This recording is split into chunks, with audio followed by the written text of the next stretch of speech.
A friend from work and I decided to go hiking and camp in Darmor, England, for a summer weekend. After walking for about 7 hours, we were exhausted, and we accidentally took the wrong path. As it started getting dark, we agreed it was better to stop. We found a flat spot just beyond a small stream and decided it would be as good as anywhere.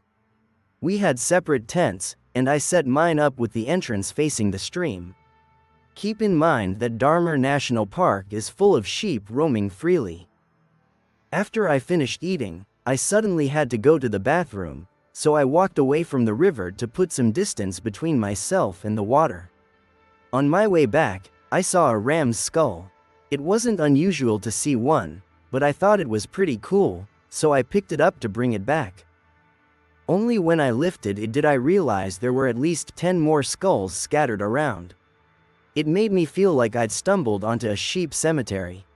I took the skull back to camp and placed it outside my tent. After that, we got into our own tents and tried to sleep. I didn't get much rest, because I could keep hearing the stream running, and the noise kept annoying me. I was still awake when I heard a huge splash in the river.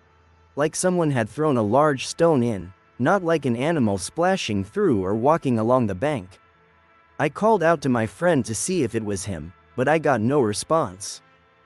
I assumed he was asleep, so I opened my tent to check. I unzipped the door, and there, on top of the bench near the entrance, was a massive ram. It just stood there staring at me. I didn't hear it approach, and it couldn't be the source of that splashing, because the river was behind my tent. I'm sure I would have heard it climbing up along the bank. I stepped out to turn and look at the river, but there was nothing there. I shined my flashlight toward my friend's tent. The ram never looked away from me the entire time. It didn't move at all. It didn't run or shift when I came out. Normally sheep like that will move when you get close. I went back into my tent and left the door open for a while. The ram was still there, staring. Finally, I closed everything up and tried to sleep. All night, I kept listening to see if it moved. I didn't sleep much. As soon as the sun came up, I decided to get up to use the bathroom. When I stepped outside, I was shocked, and I felt the hair on the back of my neck stand up, because the ram was still standing there in the exact same position, like it hadn't moved all night. It was daylight, and it must have been there for around 6 hours, just staring at me. I decided I'd had enough. I climbed along the riverbank to scare it away, but instead of running, this thing tried to attack me. That completely caught me off guard. Adrenaline was pumping, and I was still dazed just from the fact that I'd even gotten up and reacted. I screamed at the top of my lungs for it to go away, but it just kept staring at me.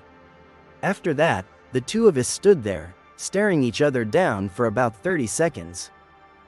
Later, I tried moving forward again to scare it off.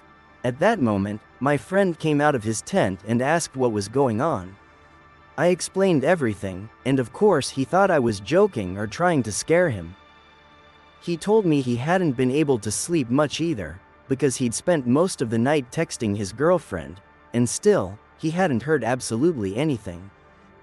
After that, we packed up and headed downstream toward the trail we originally wanted to be on. When we got there, we found 2 dead sheep lying by the riverbank. I didn't investigate too closely, but it was obvious they hadn't been there for long.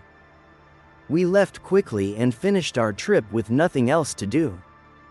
Maybe if we'd camped there longer, we would have come across whatever else was lurking, and maybe that ram was trying to warn us.